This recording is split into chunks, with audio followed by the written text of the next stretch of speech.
It's the McShay Show, presented by FanDuel. The NFL Draft is right around the corner, and FanDuel is the best place to get in on all the action. The app is safe, secure, and easy to use. FanDuel always has exclusive offers. When you win, you'll get paid instantly. And FanDuel has a lot of ways to bet the draft, with loads more coming between now and the first pick. So download the FanDuel Sportsbook app today and make every moment more during the NFL Draft. The Ringer is committed to responsible gaming. Please visit rg-help.com to learn more about resources and helplines available. And listen to the end of this episode for additional details. Must be 21 and older and present in select states. Gambling problem? Call 1-800-GAMBLER or visit rg-help.com.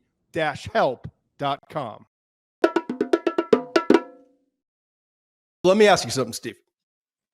Go ahead. Are you starting to feel like we're heading towards some quarterback chaos the first two nights of the draft? Yeah. I mean, the farther along in the process we go, the more it seems like that's happening. It's been building a little bit now. Yeah, and I'm starting to get some information, hearing things, owners' meetings. Let's get to all of that. Plus, we've got the deep dive position group into the deepest position in the entire draft, the defensive line. This is maybe historically the most talent we've ever seen across the front, interior and edge guys in the NFL draft history. You know, there's only 24 days until the NFL draft. Here we go. Meant you good? I'm good, man. All right, let's play that pregame music, baby.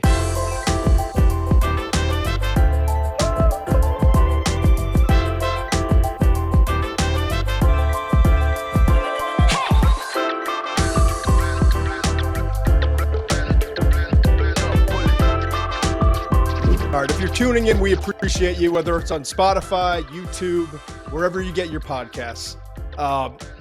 Stick with us. I mean, we're in the stretch run now, right? I'm excited. Listen, we're on Mondays and Thursdays. As we get closer to the draft, we're going to be on more frequently. We'll let you know in advance. I'm not going to spend a lot of time on scheduling. I get yelled at for talking scheduling here. But I am going to do something that Connor and Dan and Tucker and all the way up to Bill Simmons and beyond. Well, there's no beyond. Jeff Chow. Can't wait. I'm not saying they told me I can't, but I have not asked for approval to do this. But I am going to let everyone who's loyal to the show know that we are live streaming during the draft. Mensch and I are flying out to L.A. The draft ends in L.A., Mensch. If it begins in Mobile for the Senior Bowl, it ends in L.A. We're not going to Green Bay and freezing our asses off. We have beautiful studios out in L.A. that we've never been to and we're excited to go to. We're going to hopefully have a live event the night before. We'll give you more information if we're able to pull that off. It's going to be a fun week. And you know when we're going to end it and how we're going to end it? And I'm going to reveal it right now. And no one told me I could do this. And I'm not even sure if the man, who's hosting us, he told me we're good. So I'm assuming we're good. We're going to live stream the first night of the draft. We're going to be there about an hour before. We'll give you all the details as we get closer, but we're going to live stream throughout the first night of the draft. Second night of the draft, we're going to live stream throughout the second round. Then we're going to kind of regroup, look at everything, spend a couple hours, and give you a show overnight. Then the third day of the draft, I'm looking at my phone because I want to pull this up. I was trying to think of how we could do something fun, right? And I decided to text Russillo because Russillo lives out in Manhattan Beach. We're staying out in Manhattan Beach for the week. So I shot him a text. I was like, hey, just trying to call you.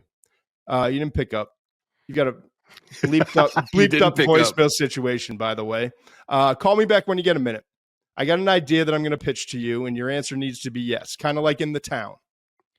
I need you to help. You can't tell. I can't tell you what it is. You can never ask me about it later, and we're going to hurt some people. All I need you to respond with is whose car we're going to take.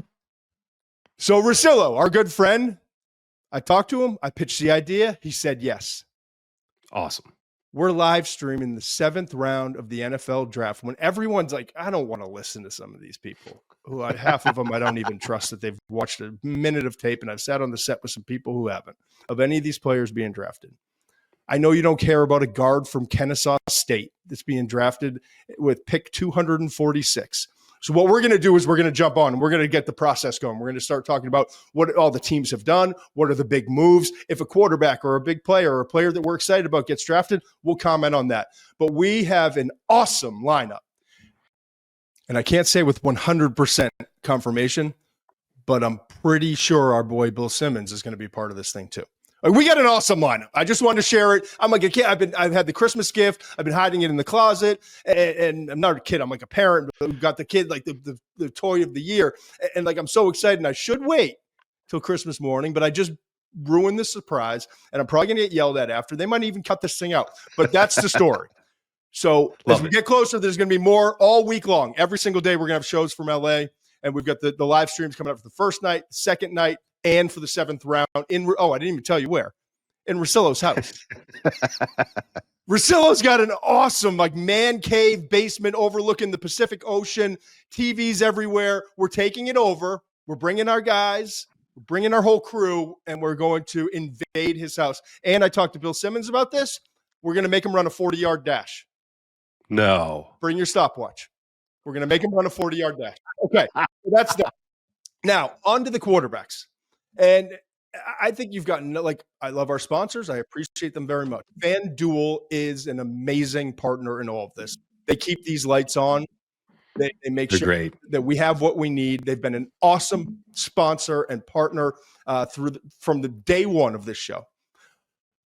But I've got reads for them. I said we do some tweets and we do some different things, some X posts. But this has nothing to do with a sponsorship. This is like this time of year. It's interesting, Mitch, because a few years ago, I'll never forget, I was at a pro day. And I was talking to a general manager, and he was the one who brought up to me for the first time I'd ever heard it from someone in the NFL come out of their mouth. I thought it was interesting that the odds are really saying that this guy's going to go here. And I don't see it that way, but somebody might know something. And I was like, right. Oh, interesting. People in the league are looking at this stuff too, not just my degenerate friends up here in Boston. Right. And ever since that, like more and more conversation, and it's not like, let's put it this way. If Eric DaCosta is comfortable saying one of our 146, ingredients in our cocktail for our draft final rank, data points is the Madden ratings. Like it's also like if you'd be crazy to think that these general managers are not looking for any edge or any kind of intel. And you'd also be crazy to think that these people who make a lot of money, like FanDuel and other places, make a lot of money by having intel and having. They're not just throwing darts, man. They're not throwing darts. Something. So when I got up this morning and I was clicking around to see, because I love these draft odds. I've made a lot of friends, Rich, and I've never once placed a bet myself. Rich. Not rich. I have lined their pockets. I've given them some extra money heading into the summer every single year for the last 4 years. Okay. And and if you are a loyal fan, I promise you, draft week, we are going to identify 5 or 6. I'll probably go 4 for 5 or 5 for 6, and you'll thank me later. So stay tuned for that. Because we just, too much. And if you identify certain plays, most of them, you're like, oh, they're onto it. Like they know. Yeah. Right. 2.5 running backs in the first round, those sons of bitches, like they know. Yep. So I was looking today on FanDuel, and it's at FD Sportsbook if you want to look, right? And get the app. You got to. Like I fell in love with this fall.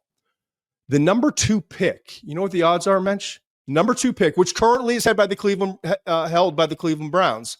The number 2 pick is Abdul Carter, edge rusher, and Shedeur Sanders, right? Those are the 2 names that you hear the most. Not as much Travis Hunter. Abdul Carter minus 300. Shedeur Sanders is next highest at plus 340. Wow. Right? And there, if you're watching on YouTube or Spotify, you can see these picks come up and the odds from FanDuel.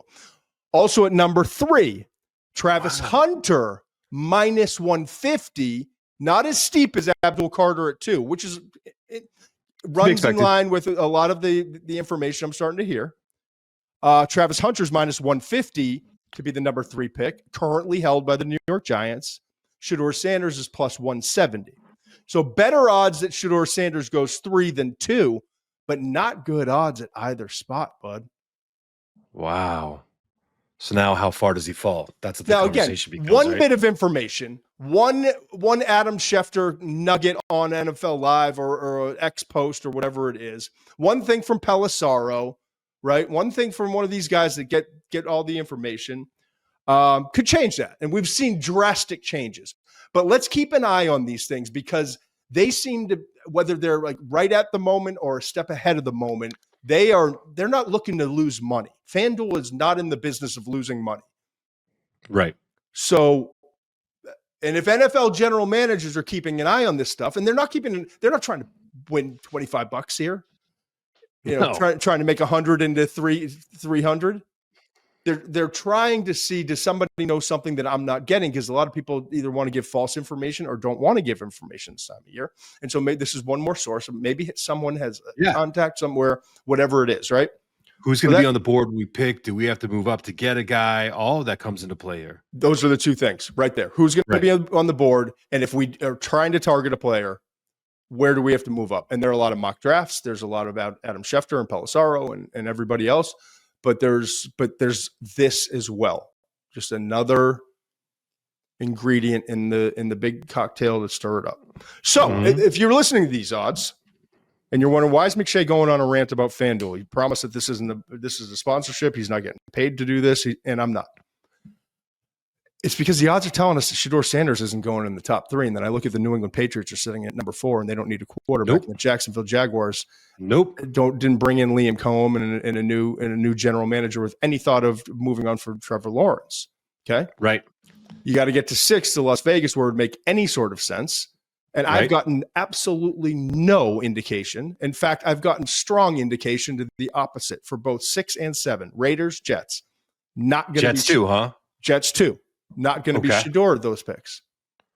I told you, I do think there's some love in the building for Jaxson Dart. If you could get him, I don't think I'll say this right now. The biggest shock to me on the first night of the draft is if Jaxson Dart's name is not called in those first 32 picks. He's going in the first round. Okay. So when there was information the Jets, they like him. There's a lot of teams that like Jaxson Dart, but where can you get him? Right. Right. And their second round pick is at 42 overall. So I look at this and I look at the Raiders pick 6 and 37, right? Jets 7 and 42, Saints 9 and 40, Pittsburgh. And we'll get back to Pittsburgh in a minute. A lot of information. Yeah, this one's interesting. Right? But they pick at 21 and no second. They lost the second in the DK Metcalf draft, right? I mean, that DK Metcalf trade. Yep. The Rams are later. I don't have the number in front of me. My list, 25-ish, right around that range. The Rams are later, and I could see them drafting a quarterback. But I don't think they're going into this with that idea necessarily. 26. But then you get back to the second round early. Cleveland 33, Giants 34. And I bring up all of those teams because I look at this and I see, okay, if Cam Ward's the only quarterback that goes in the top 3, where does Shedeur go? Then what's the next domino? When does Jaxson Dart go? Okay. So there's no leapfrogging in this scenario. You don't think that Jaxson could go ahead of Shedeur? I don't think so. I haven't heard anything. Yeah, I feel the same way. Yeah, I don't think so. I'm not. That's not where I'm going with this. But it does beg the question. You're looking at 6 spots in the top 34. If you get out of the top 3, Shedeur's sitting there at 4. You've now got like 6 spots that I'm looking at. Right? I said Vegas, Jets, New Orleans, Pittsburgh. You can throw in the Rams. Cleveland at 33, Giants at 34. So 7, we'll call it 7 spots where a quarterback could go. And this isn't exclusive to just Shedeur. This is like a Shedeur and Dart, dominoes falling 1, 2 after, or 2, 3 after the first domino and Cam Ward falls, presumably number 1 overall. As I said, I don't think strongly. I strongly believe, based off of my information, a quarterback is not going 6 to the Raiders, 7 to the Jets. Wow. I don't think. or 21 to Pittsburgh. I don't think the Steelers are going to take a quarterback at 21. I don't. Wow. I do not. I thought that was the floor. I thought that was the floor for Shedeur. But if he's there at 21, but does the floor move? I guess is my question. I'm still fascinated a little bit by the concept of cake and eat it too. Nick Cassari, right? Yeah. I mean, who is it? Yeah. No, I love it. Who wants to get their cake and then not eat it? I mean, if you get Abdul Carter, if you're the Cleveland Browns, and you've got some draft capital, what's to prevent you from moving back up and getting whether it's Shedeur or Jaxson Dart in the first round? Same for the New York Giants, sitting there at number 3. If you get Travis Hunter, wouldn't it be cute? We're not beyond. It would be cute amazing to team up those two guys. Right. We're not talking about that. The Stroud, Will Anderson. That's what I'm saying.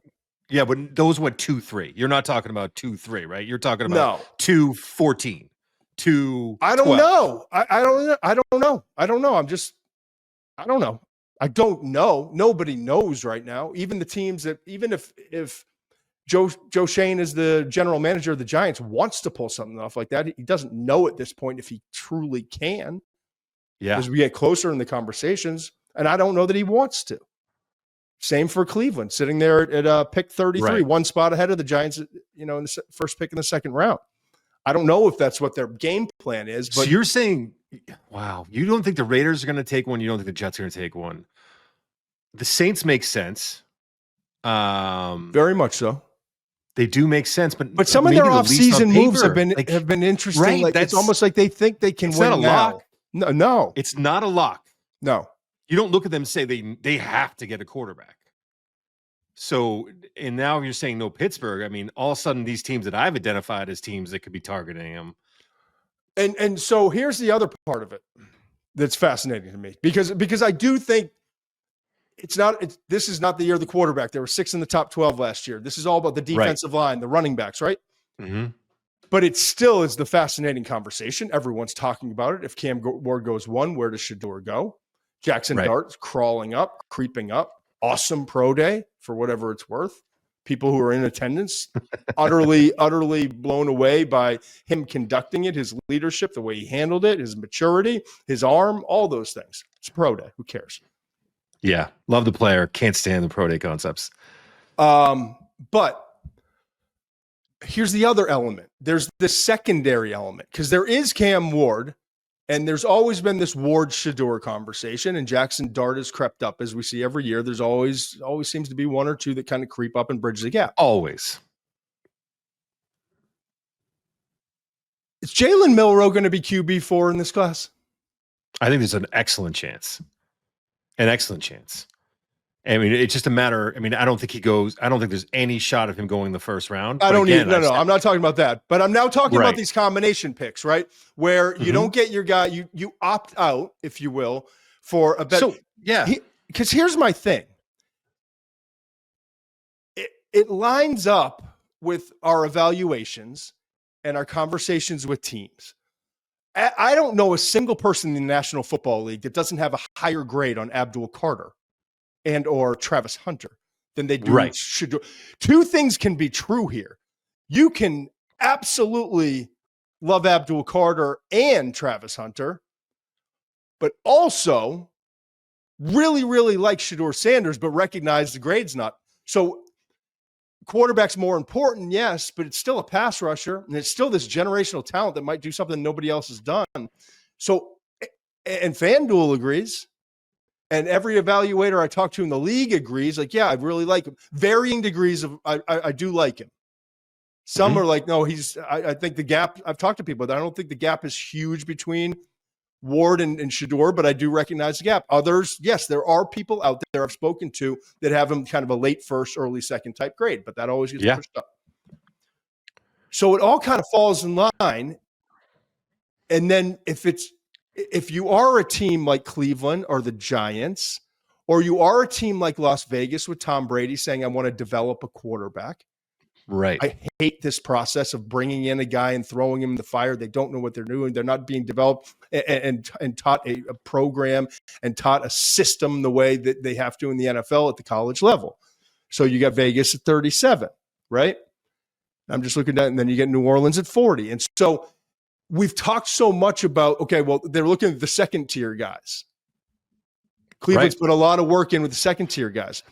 Colin Cowherd comes out with Jalen Milroe. And this is why I think it's fascinating. Colin Cowherd comes out with Jalen Milroe and says, I'm getting intel that Pittsburgh's absolutely in love with Jalen Milroe and could take him at 21. Could take him at 21. Conceptually, I do. Well, tell me. Right. Well, here's the thing. I'll just go with the negative first, right? Of all these teams that we're talking about, are you comfortable with Mason Rudolph being your starter if you're the Steelers? I think the other teams are in a little bit better position quarterback-wise in terms of playing a guy next year and developing a player. I think Pittsburgh really needs to find a starter, maybe more than those other teams that we're talking about. I don't think there's a how about this? Clip this off for later. You can make fun of me. I don't think there's a world out there in which Aaron Rodgers isn't the starting quarterback of the Steelers. Isn't? Yes. Okay, isn't. Okay, good. That's okay. So now we're talking about Rodgers. We'll wait for that domino to fall, but let's just but even if not, I love it. Then I love it. And here's a problem, right? I don't think that Milroe gets out of the second round. They don't have a second round pick. We mentioned that. So why couldn't they trade back from 21? Trade back, trade up, figure it out, man. Figure it out. And they need a running back. You can move back, get Travion Henderson. 100%. Pick up an additional second. Maneuver around. Yes. If you can find the right partner. But then Schefter comes out and sends an X post after Colin a couple days ago. Says, I'm hearing this. They love him. They could take him at 21.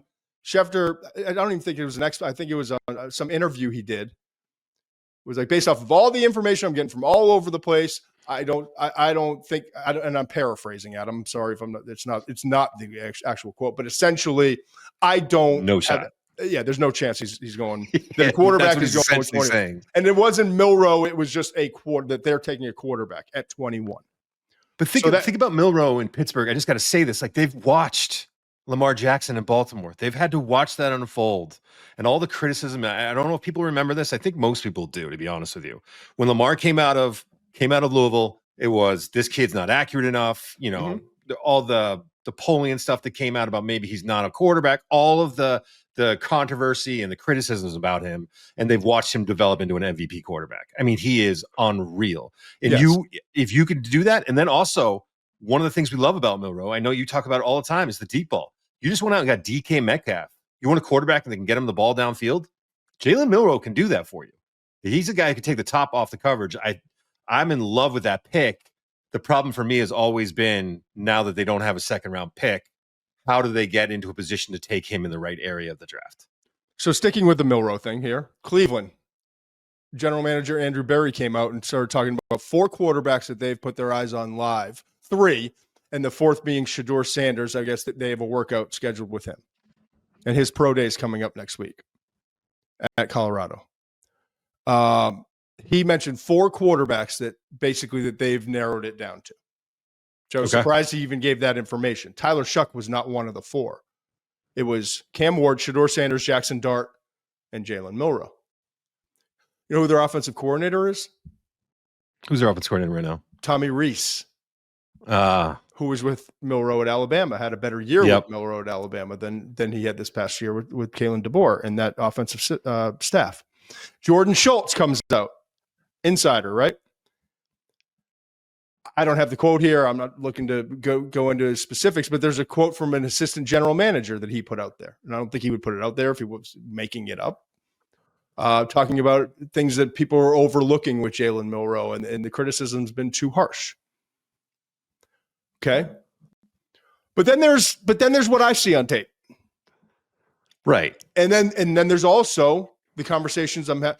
What I've seen on tape, we just went into a long thing. If you didn't watch it, go back and check it out. It lives on the YouTube page and also on Spotify and anywhere else you get your podcast. We just recently, our most recent position group deep dive, quarterbacks. So I'm not going to bore people, and we got to get to defensive line today. But they also have this intel, and I keep a one sheet for all these players, the top players, and all the information. If I'm starting to hear quotes or different things as I have conversations with people. And in addition to, and yes, and part of my evaluation, everyone's evaluation is beautiful deep ball. Great young man, beloved in Tuscaloosa. Like, good luck finding someone who doesn't like this human being. Smart kid, smart guy, smart, picks things up. Also, it doesn't take a super scout to figure out his 4.39 40 and what he does on tape, and just watch him against Georgia. The mobility is supposedly he was weaving during the 40, by the way. Supposedly he was not straight down the line. Perfect. Insane. But I also have all these quotes that fall in line, and I'm not going to get into everything, but I do want to share with you. And this goes in the category of it only takes one. But there are people out there who are like, no feel. No instincts as a passer. Great. There's some really bad tape. It just is what it is. These are quotes. Can't execute an offense. Some stories I was told about, like Kalen DeBoer and the staff, and the frustrations mounting throughout the season. You can almost see it on tape. Look great against Wisconsin at times. Great in the first half against Georgia. Frustrations of like calls going in, not the same play being run, or miscommunications, not understanding this read to that read, not knowing where to go with the football despite going. So there's a lot of those things. Also, no touch. He's inaccurate. Muscled up. I talked to you about Tim Tebow, Will Levis, Brady Quinn. So there's like this, but unlike Vince Young, he's got time. Right. Someone's going to draft him with time. No one's going to draft him with the expectation of putting him in like Vince Young was. Right. When he Richardson, third overall pick. Anthony Richardson. Yeah. So he's going to have so I don't know. I also saw this. Matt Williams, by the way. That's where I got it from. Old school. Yeah. Shout out Matt Williams. Yeah, it's been a while. Our old buddy. Haven't talked to him in a while. But I was scrolling through some stuff on Milroe to see what anything else is out there, and he had a really interesting nugget. Throws between 5 and 25 yards downfield. His 48% accuracy rate is 5.5 percentage points worse than the next lowest quarterback, talking about Jalen Milroe. While his 33.1 uncatchable rate is 3.8 percentage points worse than the next closest. So here's the deal. And just to kind of summarize it all, two things. First of all is I think it's going to be fascinating because there are some teams out there that love him, and there are a lot of teams out there that don't have the time or interest in developing it. There are teams out there that like Shedeur a lot and consider him a top 10 pick. There are other teams that view him as a second-round pick. We know Cam Ward's going 1. We know Jaxson Dart is rising, but you can't look at this board and say, oh, they're going to take – if he falls there, they're taking him. I can't pinpoint that right now. So it makes for a fascinating first night. And then whatever's left over, if Milroe's sitting there, Tyler Shuck's sitting there, which teams didn't get their guy in the first round? Does a Nick Caserio type move happen to try to get your Abdul Carter and your Shedeur Sanders, or your Travis Hunter and your Shedeur Sanders? We're setting up for something chaotic, and it's going to be a lot of fun. That's the first part. The second part with Jalen Milroe specifically, and I want you to pay strict attention to what I say, because I choose my words carefully. As Dalton Russell says in Inside Man, pay strict attention to what I say because I choose my words carefully. Here are my words. It is very hard to ignore the imperfections on tape, and the evaluators are actually aware of every nuanced thing that happened in Tuscaloosa. Okay? Interesting. But it would also be ignorant not to acknowledge these special traits.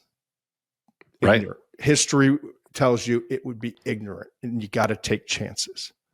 So, as Dalton Russell also says in Inside Man, therein, as the bard would tell us, lies the rub. All right.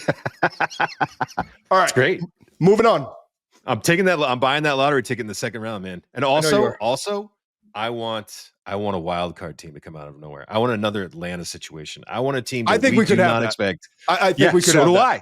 I truly do. And I want that. I don't want to blow up. I hope it's after I know how hard you work on that mock. So I hope it's after your mock gets blown up, because that's going to happen in the first 10 picks. Oh, I don't care. I don't care. I know, but it would be awesome. Just it's chaos. I love that entertainment factor of a team that you don't, and I can't give you one, because if I did, that would defeat the purpose. Like, it's a team you don't expect, man. It's a team you don't see it coming. Could they just say, "Oh, Shador's here"? Well, our board is our board, and we have him at this point. We're taking him. It'd be interesting to see if that happens. So I will never apologize for putting good content out there, and we've put amazing content out with the quarterbacks and the wide receivers and the tight ends and the running backs. I feel great about it, but I also recognize, and you watch tape and you learn from your mistakes. Like, it may be a little exhausting at times for some people. So I do want to keep this. What do you mean? These deep, but it's almost impossible to keep it moving, and of course I'm going to try to keep it moving with a group. The defensive line, loaded. This is our position deep dive, position group deep dive. We're doing a series on this. We've wrapped up all the offensive positions. We're saving the best for last for bench. We're going to do offensive line at the end. That's right. But this is the most talent-rich defensive line class in the last 30 years, and I don't say that flippantly. I don't throw that out there just because I'm excited about this year's class. I went back and I did some research. Previously in 2016, there were 26 edge and interior defensive linemen taken in the first 3 rounds of that draft.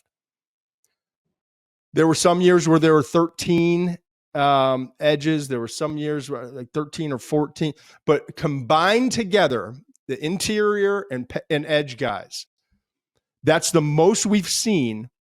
And I went back in 30 years. Okay. Wow.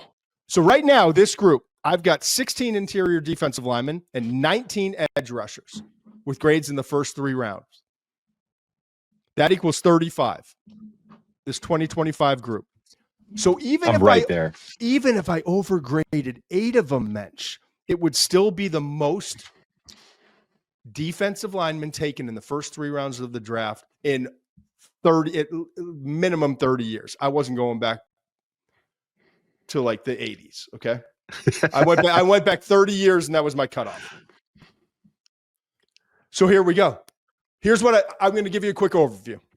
Okay. There's the 2 elite guys, in my opinion, right at the top. And you can throw up the graphic, Tucker, for people watching on YouTube and Spotify. Abdul, Carter, and Mason Graham. We'll get to kind of what's special about them. They're the blue chippers at the top, right? Then I think it's going to be kind of a class of runs, okay?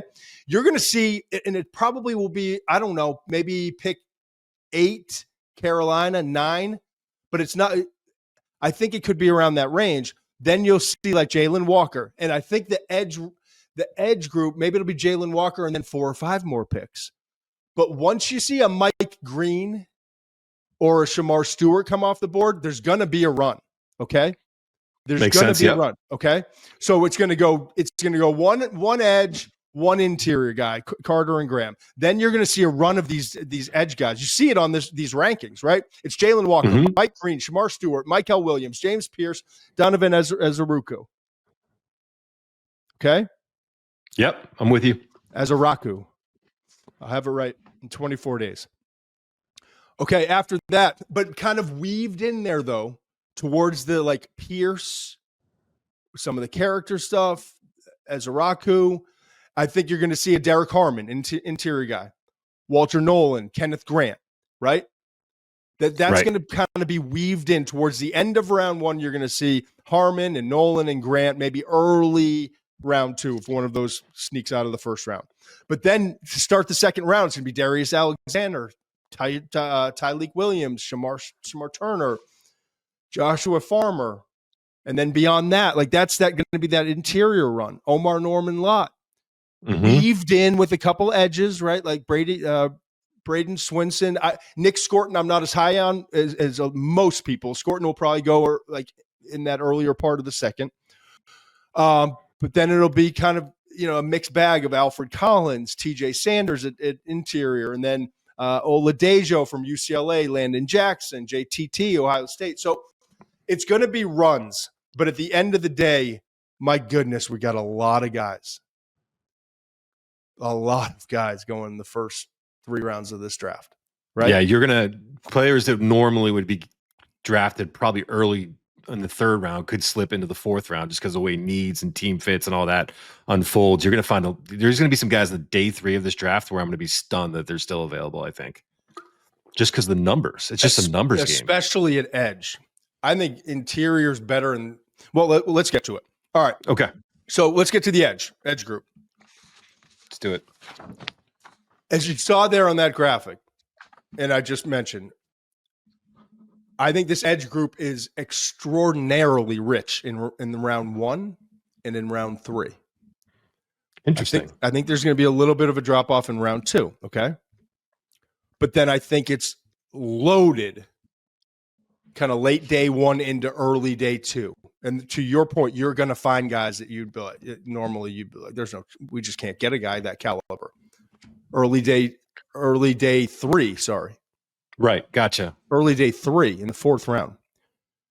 I have 10 more graded in the first 4 rounds than the 3-year average. Let's throw up that 3-year average, Tucker, for people on YouTube and Spotify. 3 more in the first 4 rounds. 10 more in the first 4 rounds. 9.4 than the average of 15.6 in the first 4 rounds, right? 7 in the first, 3 in the second, 9 in the third, 6 in the fourth. Okay. Gotcha. And if 7 go in the first round, Mensch, it'll be the first time since 2012. And the only time that I remember seeing, and I think it was 3 decades, but the first time since 2012. So we're talking like 13 years that we saw 7 edge defenders go in the first round. A little bit of a mixed bag, but not horrible. Bruce Irvin, Quentin Coples, Melvin Ingram, Shea McClellan. Then the later was actually just as good as the beginning. Chandler Jones, Whitney Merciless, Nick Perry. Okay. That was that 2012 class. So this would be the first time since that class that we could see 7. I don't know that all will go, but they could. Okay. Yep. I created a thing for the top prospects, and I tried to break them up real quickly before we get into the individuals. I tried to break them up based off of the defensive front fits. And this is difficult, man. It is more so than ever, but I just want to give people kind of a feel, just as an overview. If we have those fits, we can throw that up too. The edges were even less it was even blurrier, if you will, than the muddier than the interior guys.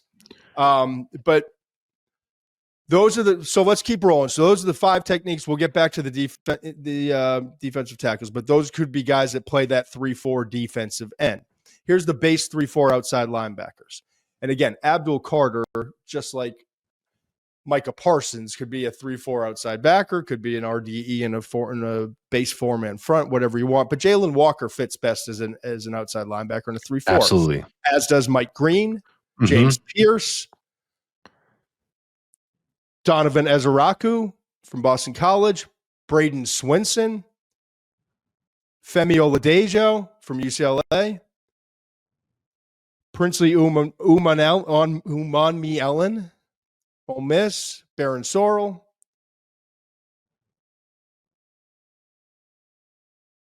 Sorrell. I was just looking at Sorrell. Thank you. Yeah, I wasn't going to correct you. Yeah. Please do. Always do. We're getting closer. I can't miss Sorrell, yeah. Brendan Sorrell. Thanks, Dan. Baron Sorrell, and then Josiah Stewart. Okay. So then let's flip over to the other guys. Those are 3-4 backers that they fit best, but all of these guys can do multiple things. Shemar Stewart can play base 4-3. He can stand up and rush off the edge. He can also play some 5 technique. Same with Mykel Williams, Georgia. Nick Scourton. Here's what was interesting. We'll get to these in Landon Jaxson and Jordan Birch are considered by a lot of people that I hear talking about these guys. Jaxson from Arkansas, Birch from Oregon. As 5 techniques. Yep. Yeah, they played a lot of snaps there if you look at PFF. And their body types appear to be that. But my goodness, there's a difference in tape with both those guys when they're outside the tackle versus face up 5 technique. I don't know. I especially with Birch, I like him as that 4-eye inside shoulder against the run. What's interesting about him is that he's a much better edge pass rusher, even though he's 279. He's an outstanding edge rusher, in my opinion. He's not great between the tackles rushing the passer, and that's kind of what you think with these guys. Yeah. I wouldn't say terrible, but I got you. I would say he's better on the outside, much better on the outside. But when you're run heavy downs, I kind of like him inside the tackle. Okay. I'm higher on him than you, a lot higher. I like him a lot. We can agree to do it. I like his potential absolutely. A lot. I did not see. I spent when we finished taping our last podcast early evening last Wednesday. It is now Monday evening. I have done little besides eat, sleep, and watching defensive linemen. Doesn't mean that my evaluation's any better or lesser than yours. I've done the same thing.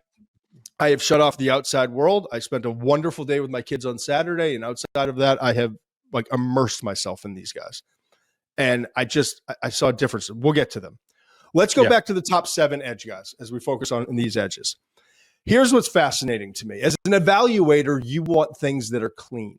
There's nothing better than a clean evaluation where you go in to the GM, or if you do what we do and you come on the air and you're able to say, the talent is there. He belongs here in the draft, and we don't have any external to worry about. Durability, character, whatever it is. The frustrating part, while this group could have 7 in the first round, and I'm telling you, could be record-setting in the first 3 rounds and throughout the draft. Could be one of the best groups we've ever seen in terms of numbers and quantity, volume. The tape is awesome. It's fun. I had a blast the last 5 days. A blast. Interior and the edge guys. They all bring a little something different. Kind of dissecting what each guy does best, how they'd fit. Could be the most since 2012, right? Worst case, maybe it's just 6. Not worst case, but even if it's 6, it's the most since 2016 with Myles Garrett, Solomon Thomas, Jonathan Allen, that group. Good group. And this group is more talented than 2016, and it might be more talented than 2012. The thing that concerns me, though, is that this year's group comes with a lot of yeah buts. Let's go through them. There's yeah buts. Yep. As an evaluator, you want it to be clean in round 1. There's nothing that's perfectly clean. Now, there's varying degrees of the buts. Let's start with Abdul Carter. Next, Micah Parsons. Converted linebacker, Penn State, wears 11, explosive. We'll get to his evaluation in a minute, but size, shoulder, foot. Jalen Walker, explosive as hell, but is he the next Micah Parsons, or is he a tweener? And thigh injury. Mike Green, Tasmanian Devil, 17 sacks. Explosive, was great at the Senior Bowl, so it wasn't just level of competition, but 2 sexual assault accusations. Shemar Stewart, all traits team. You want him walking off the bus.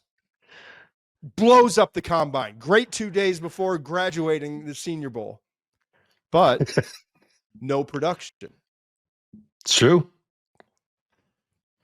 James Pearce, second best pass rusher, in my opinion, in this entire class. In terms of plug-in right now, if I had to go get after the quarterback, after Abdul Carter, in terms of development, explosiveness, the traits, James Pearce is the second best pass rusher, in my opinion, but played the fewest snaps of all of these guys this past year on a really deep defensive line. Is he benefiting from being fresh? And there's a lot of outside noise. I'll paraphrase, and we can get to him more in terms of his camp, people around him, the externals. And that's, as you can probably, just as a draft detective, seeing different lists where James Pearce was talking about top 10 for a long, long time, but now everyone's dropping him on their board. It's not because of his talent. His talent didn't change. His tape is freaking awesome.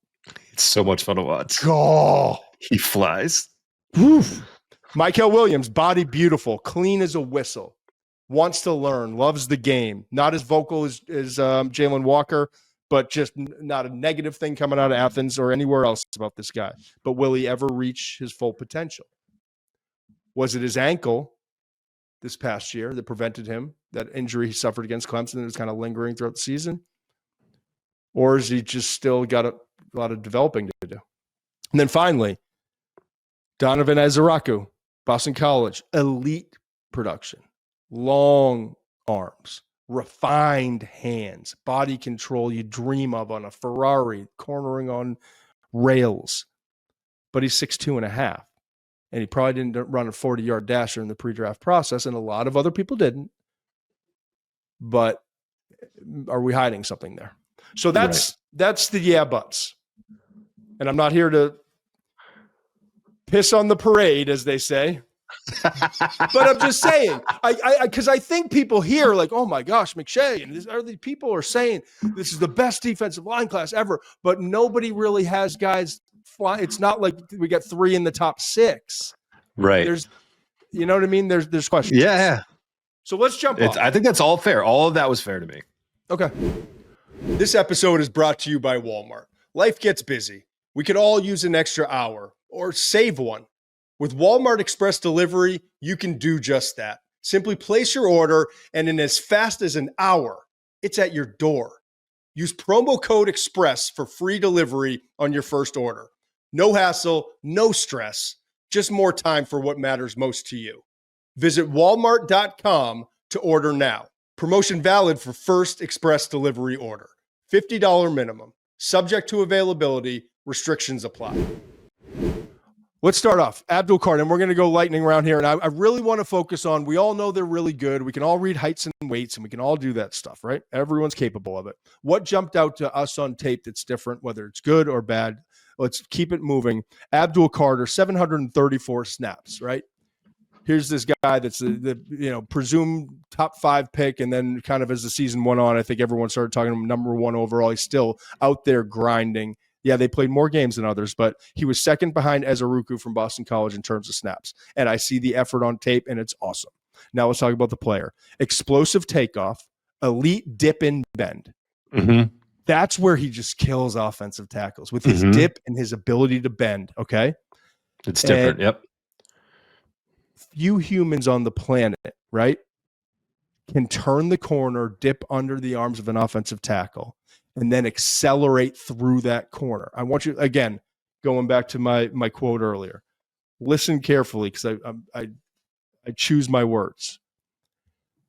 You don't, like, with all the tape we've ever watched, there's not many guys. I'm not saying he's the only, but there's not many guys that you watch that can do this combination of things, that can explode the way he can to put pressure on offensive tackles to get them on their heels, then dip around at that speed under offensive tackles with that body control and the bend and the flexibility it requires, and then accelerate out of the bend like Abdul Carter. And that's why he's different than everybody else. That's his true superpower, in my opinion.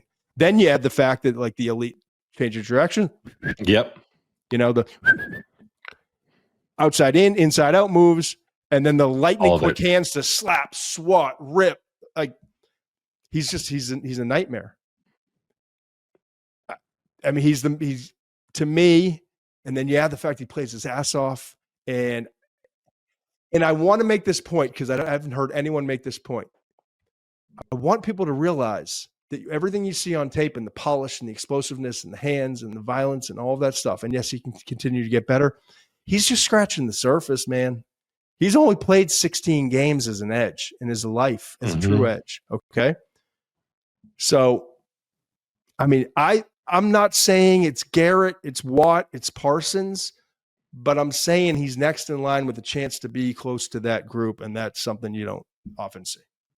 I agree. I think that's fair. And then you talk about that background as a linebacker, and you talk about simulated pressures and what you want to do in the NFL. Listen, I want that guy going after the quarterback every snap, but a big moment, you want to throw a quarterback off, he can drop into coverage and make plays, man. He moves that well. So that's just a little aspect of his game. And to me, a lot of guys can run fast, and so many players, I feel like, want to win with speed and show how fast they are around the corner. It's his ability to win with his hands, work back inside, track the quarterback. Don't get, a lot of speed rushers get too far afield. I think he does a good job of realizing when he's even with the quarterback, working back inside. And then there's the run aspect. So the run defense, and it's not elite. I'm not going to say it is elite. He's a leaner guy, but he is disruptive, and he is tough, and he does play his ass off. All right. Jalen Walker, number 2 on the list. Mm-hmm. What do you got? He's one of those guys that I talk about that scares me because of the size, because of the snaps that he's played at off the ball, that he's played at inside linebacker. Those two things are two things that you have to recognize and you have to talk about. And that was in your yeah buts. So I guess we already kind of hit it a little bit. I'm taking I'm like everyone else though. I'm betting on this kid because of the tape's that good. He's that explosive. I think he can overcome that coming off the edge. I think it's interesting that a lot of people list him as an inside linebacker. I don't think you draft an inside linebacker usually that high. I think it's unusual. I see him as an edge. His value is as an edge. You can use him in different ways, but I think his value is his ability to get after the quarterback, and that's his explosiveness, his ability to get under guys, the way he closes, the way he chases. All of those are things that jumped out at me on tape. Yeah, he's the most sudden athlete of all these guys that we're going to talk about. Mm-hmm. Couple other things. I've got good sources close to that program. You want an alpha dog. You want like the guy. Mm-hmm. And it's kind of like the old days in Alabama. There was always that alpha. He's the alpha, right. And it's not. It's a thing to be the Georgia alpha. Yeah, you know. He also played punt coverage this entire season. Yeah, he loves the game. Right. So if I'm a defensive line coach, I'm a defensive coordinator, and I'm looking at this beautiful chess piece, if you will, and a guy that I can play him off the ball in certain situations. I can play him at edge. I can do all those things. He better be smart as a whip. He better love the game. He better have a nonstop motor. He better just want to be on the field and doing things, because I'm going to need that. Now, if he's some kind of diva, or if he's a pain in the ass, or he's nicked up a lot, or those sorts of things, I'm less inclined to spend a premium pick on that kind of player. This dude opted in to punt coverage teams last year. He's Jalen Walker. You know what I mean? Yeah. He doesn't have to do that. We've evaluated dozens of undersized guys that are quick and explosive and fast and all those things that have not turned out to be Hassan Reddick. Right. You got to have special traits to become Hassan Reddick. Yeah. And a special want and passion, and you got to be a little different. And I think he can be. Mike Green. I agree. I mentioned the two sexual assaults. I think it's very important to put context with that, obviously. It was reported he was suspended from Virginia before transferring to Marshall. Just to be clear, two accusations. Two accusations. This is not what we do. So we try to be careful. And I appreciate you. And I'm going through this because I'm going to read a little bit here to make sure that we cover it correctly. It's been reported that he was accused of sexual assault twice, once in high school and one anonymous accusation at UVA. I would never bring any of this up if it was not the center of attention in the combine. But I just want to make sure that if you're only tuning in here or you haven't heard any of that, this was covered at the combine. He was very open speaking about it because he wants to make sure that his voice is heard and that his side of the story is heard. Okay? And he did that at the combine. When addressing the accusations there, he said, quote, "I've never been questioned. I've never been asked. You know what I'm saying? Like, nobody ever asked me a question about what happened before I departed from Virginia. It was just accusations that caused me to leave from there." Okay. So that's what we have. Led the FBS in sacks this past year. Dominant at the Senior Bowl. Blistering fast time in the 3-cone, 6.85, like elite. Also a 4.25 at Pro Day. Ton of snaps at Marshall, 719, just behind the last two guys I mentioned. EZEIRUAKU and Abdul Carter had 766 and 734, respectively. Here's what I got real quickly on him. He's a wide 7, wide 9 edge in the NFL. Get him outside. Let him play at a little bit of space. Give him a little bit of a runway. He's more powerful than I expected. Yeah. 6'3", 251. And I was watching him right after I was watching Jalen Walker and after Abdul Carter. He's got some snap in his hands and in his There's body. A couple guys like that in this class that are undersized but really win with power. Violence and suddenness in his hands is what I said.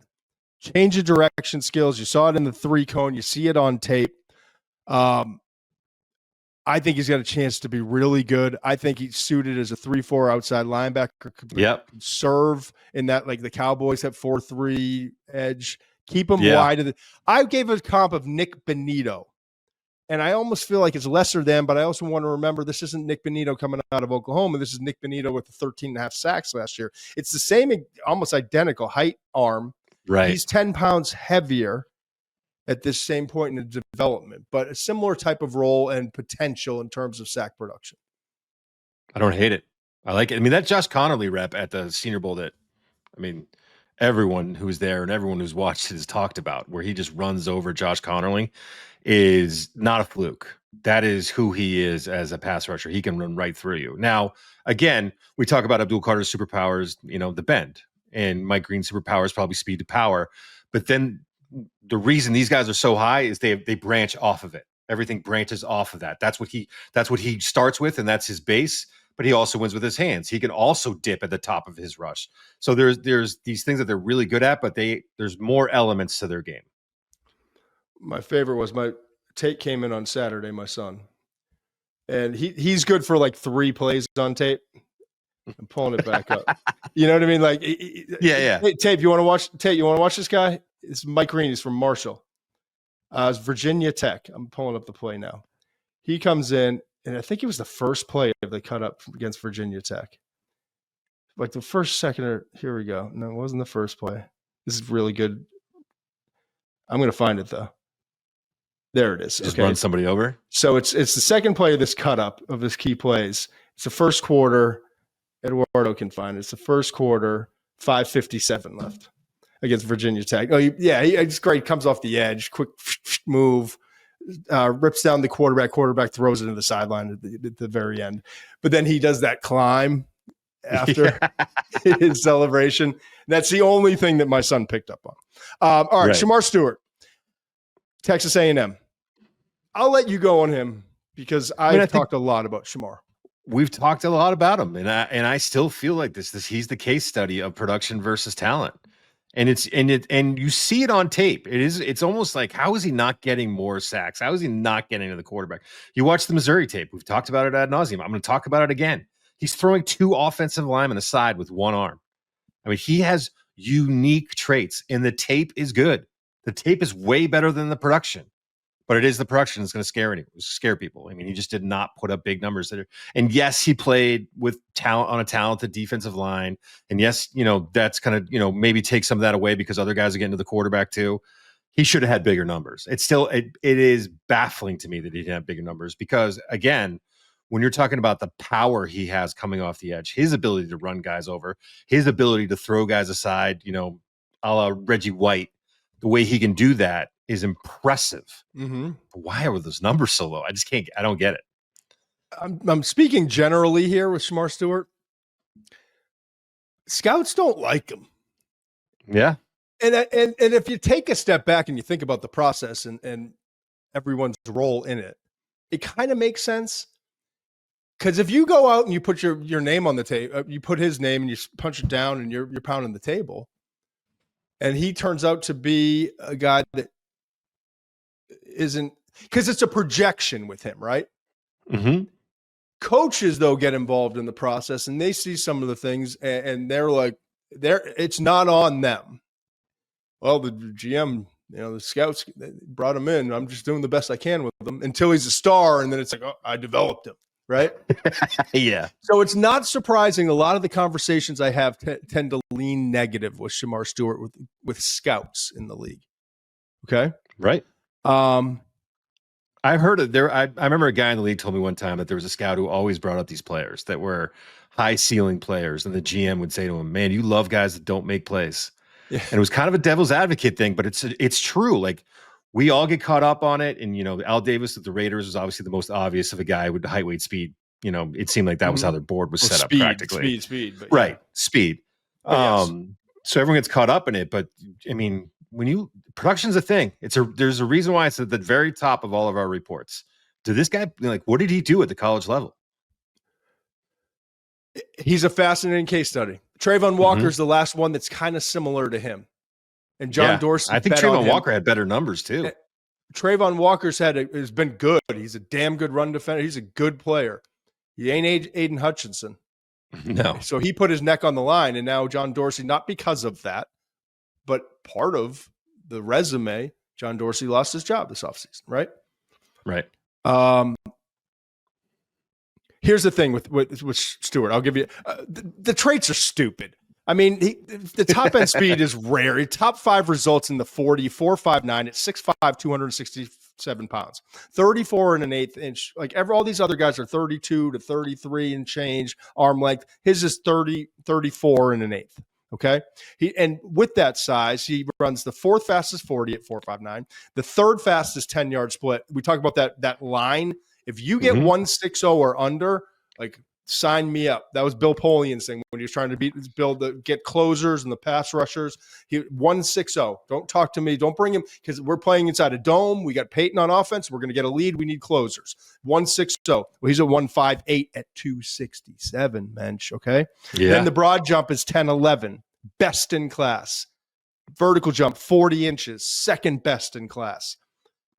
I think he's an outstanding run defender. I think you can play him at 5 technique. I think he sets a hard edge. I think and yes, there should be more tackles. It seems to be a recurring theme. But he's a damn good run defender right now, and that travels to the NFL. Right. So, and here's the thing. We watched some of the tape together when we were down in Mobile. He's disruptive as hell. 33 hurries this past year, okay? But he's not productive. Disruptive, not productive. He had 1.5 sacks. But that lack of production is frightening. We've been talking about this, but with the bend he has and those numbers I just read to you, the torque and the power, and power travels to the NFL. I'd much rather a guy with power than just a pure speedster, a burner off the edge. And then you watch him against guys like Armand Membu, pushed him around on a few reps. Will Campbell backed Will Campbell up a couple times, but didn't finish. And am I crazy? It's not an effort issue, is it? Like, I don't see it as an effort issue. I think he's got a good motor. I don't. Here's the thing I want to see from him. Be the aggressor. This is the thing I wrote down on from my notes. Be the aggressor. Why is it that my guy's got 34 plus inch arms and we're letting offensive tackles get into our body first? Drives me freaking nuts. Also needs more consistent plan. That's going to be, you get this guy in the right D-line group, veterans working on technique, little things, and the right defensive line coach, and he's got a chance to be an absolute star. I think he could be a Danielle Hunter, who's now with the Texans, who's a 3rd-round pick in 2015. Similar traits, similarly poor production. He had Danielle Hunter coming out of LSU's final year. He had 1.5 sacks. The difference, he had 2 hurries. I just told you 33 for this guy. 2? Wow. He only had 2 hurries? That's crazy. That's what I looked up. All right, Mykel Williams, not all that different in terms of what we're dealing with here. No. Can I tell you something about him? Go ahead, all you. It is clear that he is hurt on some of these tapes. I mean, it is clear. He's running after guys and limping. I think, for whatever it's worth, he deserves a ton of credit for staying in the fight as long as he did. I mean, I think he easily and other players would have tapped out a long time ago. I think there was no question that he played hurt. The fact that he put up the numbers, I think he had his best year. I know they weren't great numbers. I think he had his best year this year. That the first Texas game, if you're a scout going into a GM's office, you're like, oh, let's just throw this on. These are the 2 Texas offensive tackles that might go in the top 100. One is probably going to go in the, probably going to go in the first round. Let's see how he does against those guys. He's outrageous in that game. And like I said, you have to factor in that ankle. I'm betting on him, man. Yeah. You get I me see to some of these mocks. I think he's going way too low. I like way too low. I'm betting on him. And it's funny because they're all different players. They have all different journeys and traits and production and everything else. I just think there's a bunch of damn good edge rushers that, they don't belong in the top 5, maybe top 10. But you give me Mike Green, and I'm like, okay. You give me Mykel Williams, let's go to work. You give me Shemar Stewart, let's go to work. Let's get him where he needs to go. Where there's a ton to work. You give me James Pearce, because I know this. I know with Mykel and with Stewart before him, they're great run defenders. Right. They're going to play hard. They're great run defenders.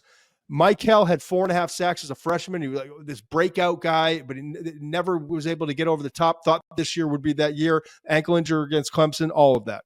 But he's got the motor. He's got natural ability to keep his hands and legs moving through contact. Mm-hmm. And he's going to be a damn good run defender from day one. So I know at least I'm getting something right away while we develop the other part. Then you get to James Pearce. Talked about it. There's some stuff that's going to make him drop, and I've talked to people who had interviews with him, and they loved meeting with him, and he's a good guy one-on-one and in a small group. And I've heard stories of the externals and a lot of noise, a lot of bullshit in his life that he's got to be able to extract to sum it all up. And I've got another full page of stuff in here. Right. Okay? Of just stuff that he needs, he's going to have to grow up and extract. But I'm telling you, I'm in love with him on tape. And the effort, how can you not be? The effort, the pass rushing, the refinement, first step explosiveness is awesome. Ran a 4.47 bench at 245 pounds, 6'5" and a quarter, has room in his frame to grow. Combine best 4.47. Also combine best 10 split, a 1.56. We talked about 1.58. It's outrageous. He ran a 1.56. That's like wide receiver territory. It's unworldly. Yeah. Okay. Keeps offensive tackles in a constant panic. He is mature, technically savvy pass rusher, sudden, ties his feet to hands beautifully. When he has the right plan, doesn't always, he's still growing. But you give him a little speed too, like a little runway to speed to power. He's got a little juice there. Yeah, I just listen. I can go on with this, the quotes I have and all the stuff, the external factors in his life, a lot of bullshit in his background, a lot of influences in his life and noise in the background. I mean, these are all quotes, okay? But I want to make it perfectly clear that if Pearce came as a clean prospect and there was none of that, I would have him as the number 2 edge in this class behind only. No question. Okay. No question. I think Brian Burns is a decent comp for him. Oh, I like that one. That's a really good one. Donovan EZEIRUAKU, Boston College. Take it away. All yours. He's your guy. You know, you kind of stole my thunder early on. I do like that although he's a smaller guy, he has excellent length, but it's the polish, it's the hands, it's a change of direction. He can get you going one way, and then he's going to come back and go the other way. He gets guys off balance. He's NFL ready in my mind. The frame, you wish he was a little bit bigger. You're going to put him as a 3-4 outside linebacker. I think he's going to be fine in that role. I think he's tough against the run. He's got the length to keep guys off his body, not only as a pass rusher, but in the run game. So to me, you're going to look at him and you're going to say he's a little bit smaller, but when you watch the tape and you see how good he is as a technician, and then I know he didn't run. I'm not really worried about it. I think he's plenty quick on tape. I think he's going to go in the first round, and I think you were right all along with him. Yeah. And I think part of it is, yes, he didn't run the 40, but he's the only pass rusher to combine running a sub 7-second 3-cone. Actually, he's the only pass rusher, period, who ran a sub-second 3-cone, 6.94, and then combine that with a 34-inch arm, 16.5 sacks last year. FBS best for EZEIRUAKU. That's right. I was just looking it up right now. 1.38 sacks per game. And now you see why he's one of the top risers from this edge class. Also team captain, elite intangibles. Okay. He had 80 tackles. He had 80 tackles last year. You can talk about the tackles for loss and all that's great. He led the ACC in tackles for loss. The sack numbers are great. 80 tackles for an edge. That's an impressive number, man. I agree. Bradyn Swinson, LSU. He's my new crush. Interesting. My new crush, Mensch. I like him. I'm going to let you get to Nick Scourton because I'm not as high on Scourton. He's falling on my board too, but okay. Bradyn Swinson from LSU. I'm not going to. We're running out of time as always. 5-year player, first 3 at Oregon, last 2 at LSU. Finally had his breakout year that a lot of people expected coming out of high school and all that. 58 tackles, 13 for loss, 8.5 sacks, 3 pass breakups, 2 forced fumbles last year. Here's what I'm telling you about him. He's a 3-4 outside linebacker all day long. His hands are what separate him from a lot of guys. I think and it's interesting because he didn't have that breakout year into this year, but his hands, his swipe, his slap, his push pull, his rip, dip and bend are good too. Torso flexibility, strength to advance the rush while engaged. Blitzes, he lines up all over the place too. Blitzes the A and B gaps. Drops into coverage. Okay? He's not as much speed to power as he is craftsman. Working through blocks, hands, keeping guys off his body. I went with Kyle Van Noy. Ooh. Thank you. Yeah, you got some good ones today. Look at you. NASCAR package, off the ball, edge rusher. Listen, he's not going to set a hard edge. It's not his jam. He's got to be kind of on the move to be effective as a run defender, but he'll lock out, locate, fast hands, disregards blocks, all that stuff. But Kyle Van Noy. Things aren't going well in Baton Rouge when you've got an LSU edge that seems to be flying under the radar. Isn't that crazy?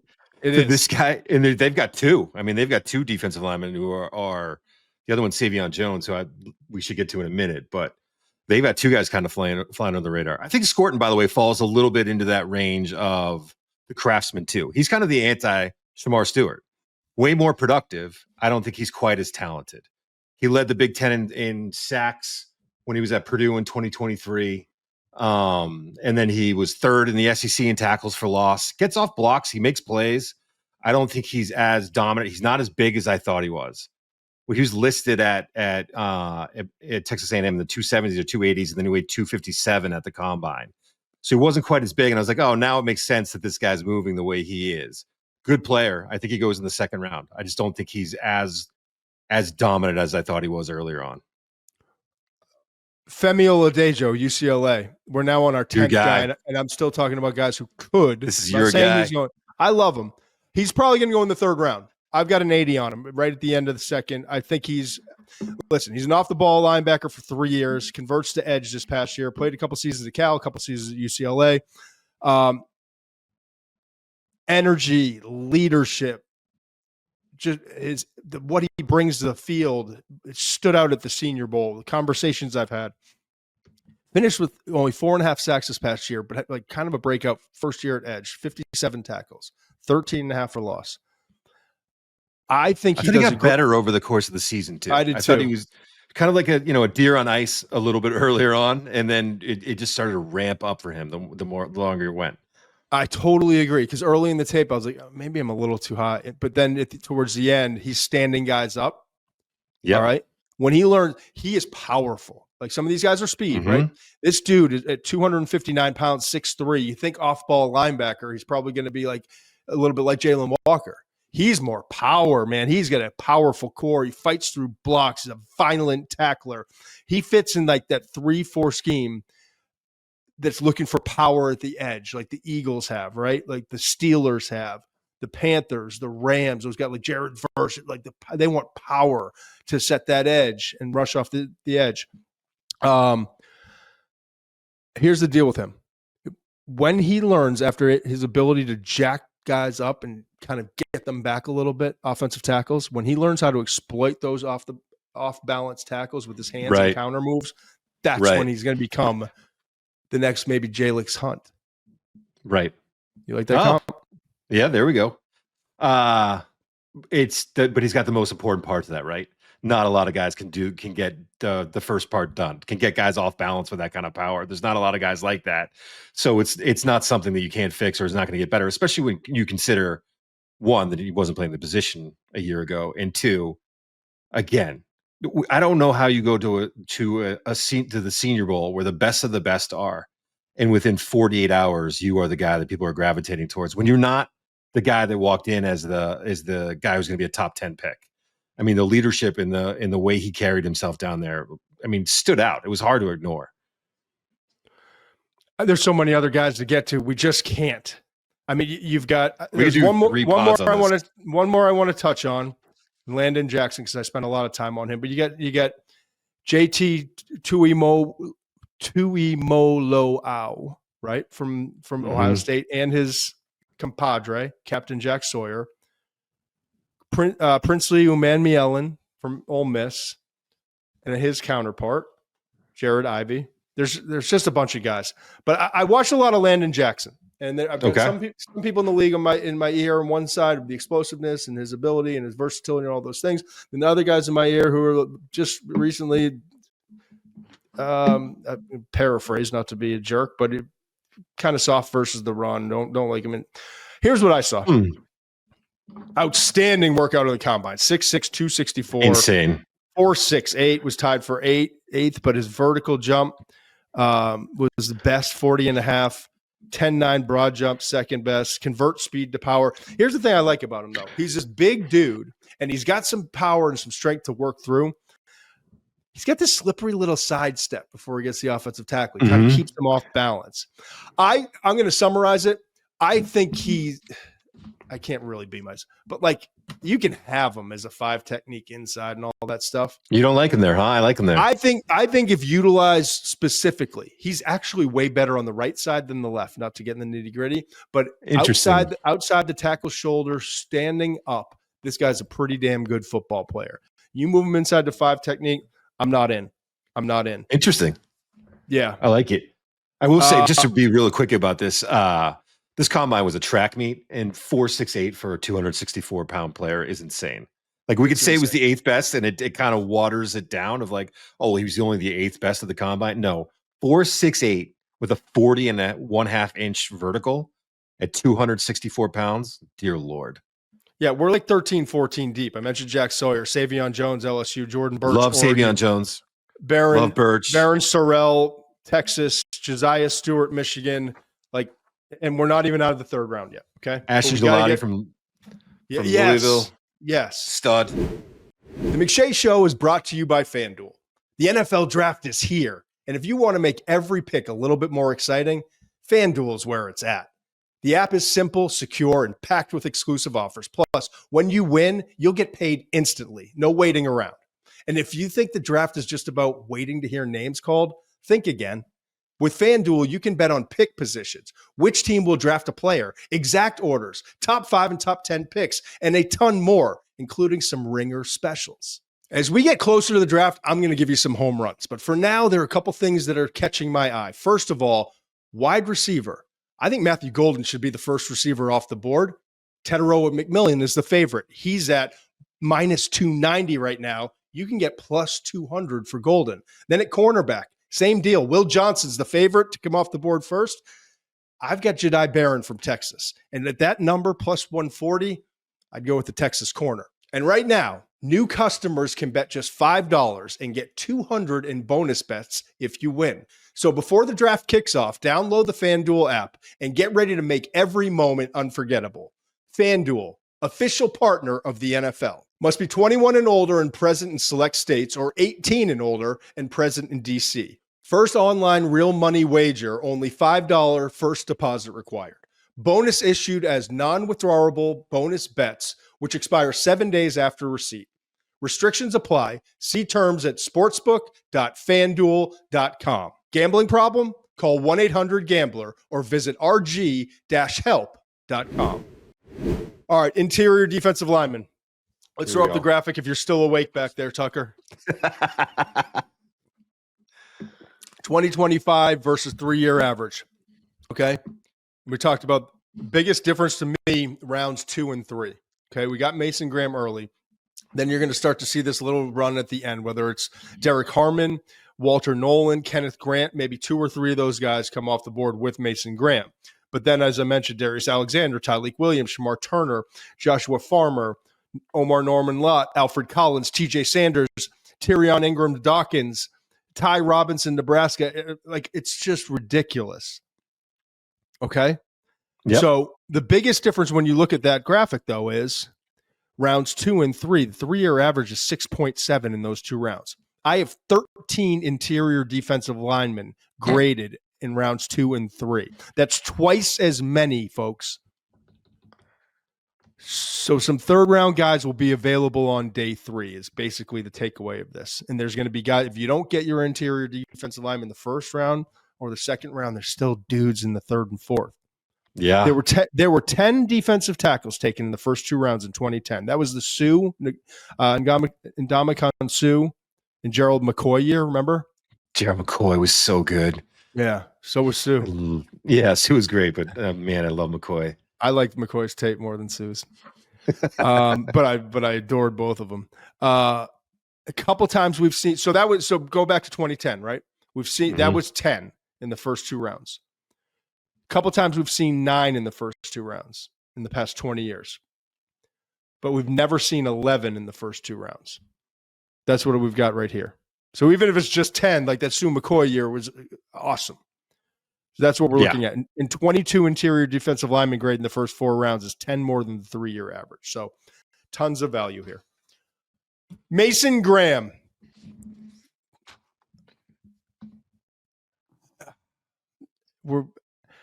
Let me put it this way. Graham is as advertised. His arms are shorter than you want from a top 5 pick. Yeah. Like he doesn't look the part coming off the bus. He looks like a monk. Like, he's got that monk haircut. And just like the body, like it's not what you think about the Ndamukong Suhs. You think about, like John Henderson and Casey Hampton, like, and then you look at Mason Graham, you're like, huh?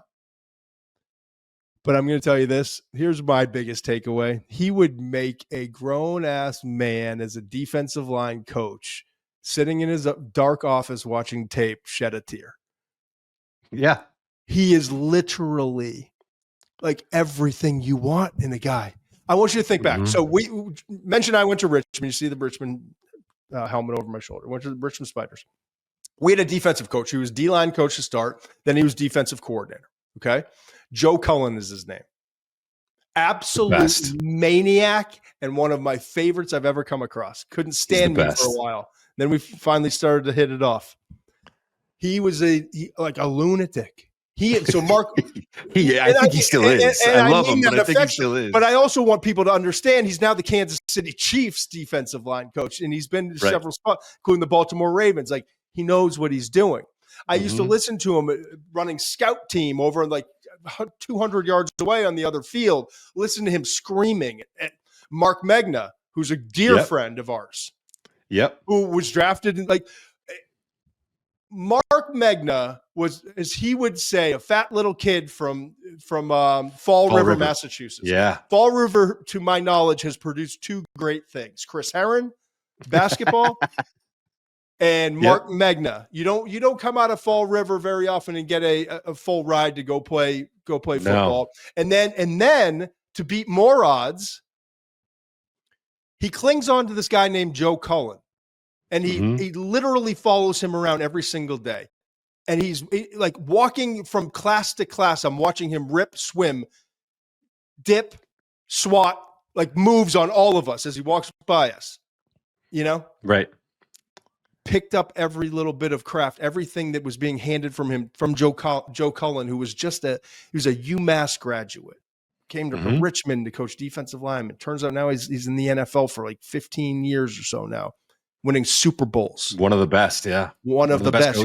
He had the green. He started the green ball craze at the combine. Okay, so I watched a human being come from this kid in Fall River, Massachusetts, who was kind of like and to get to Richmond. You don't go to Richmond to go to the NFL. Very few do.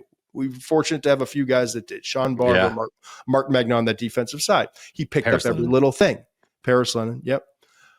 But he picked up every little detail. And how did he do that? He did it by an insane human being in Joe Cullen screaming bloody murder all day long about violence, Mark. He's from Malden or Medford, I forget. Massachusetts, like, Mark, get your hand, work at violence, screaming, right? But and I could hear Mark yelling back, come on, like going nuts, right? Yeah. But that's how they communicated, screaming and yelling and intensity and violence and hands and all the little things that they worked on constantly. And then we would get to games before the games, and Mark would come in, and it would be like, into this trance, like a zombie and ready to go out and kill somebody. And you were literally worried that if you stepped on his cleat or something, right, you might stay out of his way. Yeah, you might wind up in the hospital. And then Joe Cullen comes in pregame, and players have been throwing up in the trash can, and Joe Cullen throws up in the trash can, and he's throwing the trash can around the locker room and screaming, "Red rum, murder." Murder. And Mark's like, yeah, coach. Yeah. And they'd go out and would execute all these little fine details. So I say all that. And I literally am sitting here in this dark room watching this tape. And I'm watching, like, now I'm stacking all these guys and I'm refined and I know exactly what I'm looking. And I'm watching. I'm like, Joe Cullen would shed a tear. Oh, yeah. This is what it's supposed to look like. And that's why in a class that doesn't have elite talent at the top, he may not be body beautiful. He didn't run a 40. He had a little nick.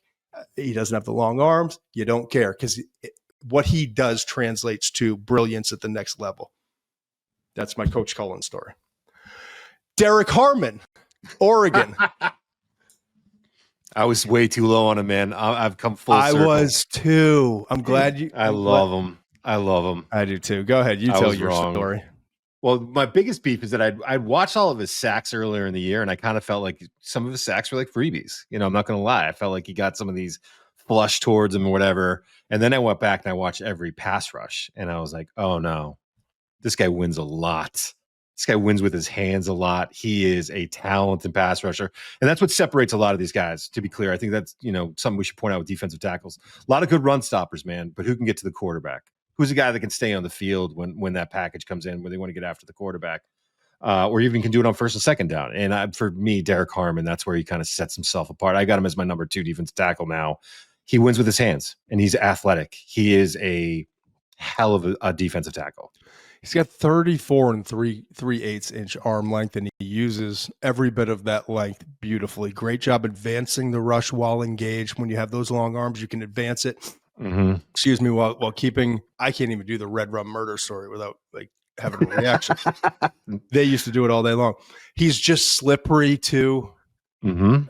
As the more I watched, the more I appreciated. 4.95 he runs. 6'4 and a half, 313 pounds, but it's not even about the traits. It's what you're talking about.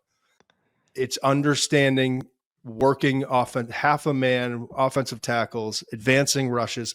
His pass rush win rate, Mensch, for PFF. And again, this is for context, but 99th percentile. I think I see a little Brian Brzee, and remember Brzee got drafted. I loved him coming out. Yeah.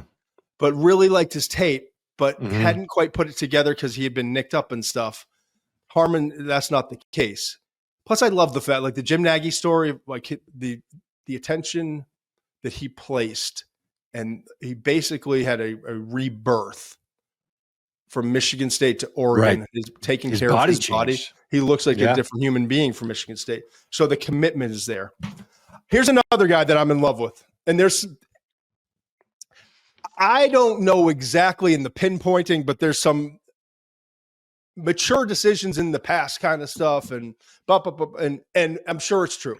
Here's what I'm going to tell you with James Pearce and with some of these guys and with Walter Nolen, who's the next guy up. I don't need a saint rushing my quarterback, man. No. As long as you're not worried about like something major and you feel like you've got some leadership in the building, I don't think his stuff is severe. Right. Okay. I think people like to get stuck on things, and I'm sure there's some maturing he's got to do, like many other guys. But I know this. When I put on his tape, there ain't a thing wrong with his motor, his toughness, his commitment to the game. He's a menace versus the run. Okay. He can play 3 technique. He can play 5 technique. He's gotten better every year. Wound up with a career-high 14 tackles for loss, 13 games in his only season at Ole Miss. I love the fact I can play him all over the defensive line, okay? Mm-hmm. Now, he's yet to develop. I'll give you this. If you're a detractor, if you're a guy who doesn't like him, I will give you this. While he's the most physically gifted, he might be the most physically gifted interior defensive lineman. He's up there in the conversation.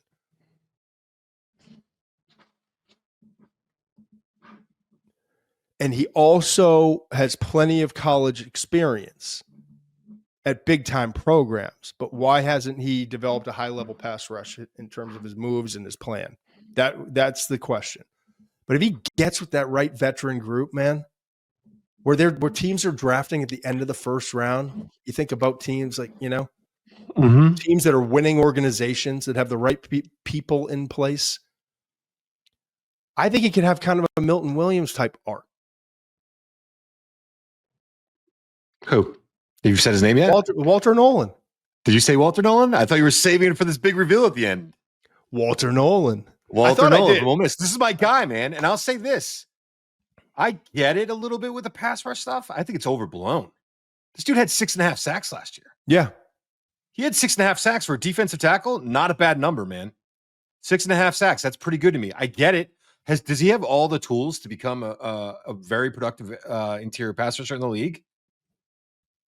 Yeah, absolutely. Yeah. I just said he's arguably he's not as long as Harmon, but like in terms of just like what you see like physically and how he moves and the strength and power on tape. On tape, he's up there as was one of the most physically gifted guys in this class. Yeah, and it's a season of nitpicking. You're nitpicking if you're upset with Walter Nolen's pass rush right now. I just think you are. I get it. I think you could say what you said. It's not as polished as you want it to be right now. I think you'd say that about a lot of players coming out. There's a lot of guys that need to clean it up. But man, I think he can get after the quarterback. I think there's a lot of untapped stuff there too, man. Yeah. Kenneth Grant. Are we projecting? Are we grading what he was in college, or are we projecting what he's going to be in the NFL? There you go. Kenneth Grant, Michigan, 6'3.5", 331 pounds, runs a 5.07, which is pretty phenomenal. I thought he might run a little bit better. All the hype. He's tough, man. He is tough. You can kind of have him. Right? He's massive. Too high on him. I dropped him down. He's the fourth defensive tackle for me. He's got all the traits, and let's put it this way, okay? He picks his spots when he's truly going to turn it loose, and when he does in those moments, it's pretty awesome to watch, okay? Mm-hmm. Size, power when his pads are low, enough mobility. There's some things, but keeping him fresh and improving his hand-to-hand combat skills is going to be a part of it. He's massive. So he inevitably, just due to his size, is going to eat up a lot of space, okay? He has a lot of impact snaps, but there are also a whole lot of snaps where it feels like he's just kind of going through the motions to get his. Remember that time we sat down with Teddy Bruschi and we were talking? Yeah. I think, and he was talking about, he's like, there's some guys that like to say, hey coach, they just get their arms up and they put it in for 1/2 a second, like a split second. And they're like, take a picture. I set a hard edge, but like they're just not hard edge setting guys. Right. Yeah. He just leaves you wanting more. I want more. Yes. Even the workout left me wanting more, and it's a pretty good workout. But I wanted to see him. One, he didn't work out of the combine because of a hamstring that they found there. It has nothing to do with some guys. I hear minor hamstrings, I'll be honest, and I'm like, maybe you just don't want to work out today. That was one they found at the combine and said, where they were doing all their scans, and they said maybe not a good idea to work out right now. So that's in fairness to him. But I thought he was going to run a sub-5. This guy's a freak, man. He's just going to be the biggest freak ever, and he. Don't get me wrong. Crazy. Well, yeah, and there was a lot of there's a play or two where you're like, oh, I haven't seen that since the Jordan Davis. There's like a play or two when he's chasing down a running back and he's right. But like, get out of here with that. Jordan Davis ran a 4.78 at 341. Right.